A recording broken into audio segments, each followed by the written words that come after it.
लग्न सोहळा धर्ममंडपात शुभमंगल सावधान।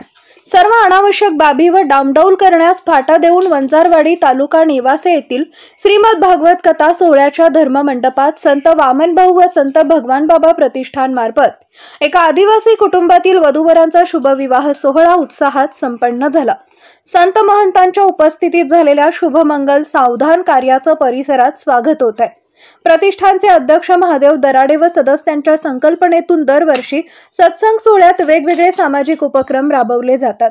यावर्षी भागवताचार्य अतुल महाराज अदमाणे यांच्या सुश्राव्य वाणीतून भागवत कथेतील श्रीकृष्ण विवाह कथा निरूपणाच्या दिवशी प्रतिष्ठान मार्फत वंजारवाडी येथील वधू सपना माळी व देवळाली प्रवरा येथील व रवींद्र बर्डे यांचा शुभविवाह लावण्यात आला।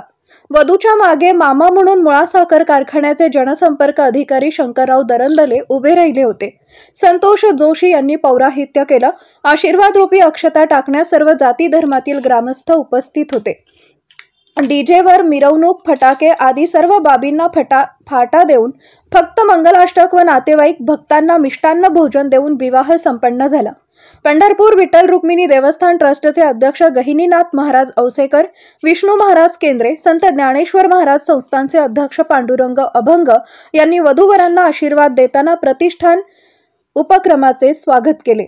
संत वामनभाऊ पुण्यतिथी निमित्त संत महंतांच्या हस्ते पूजन व आरती सोहळा संपन्न झाला। कथा समारोप लग्न सोहळा कार्यक्रमाचं सूत्रसंचालन गणेश हापसे यांनी केले।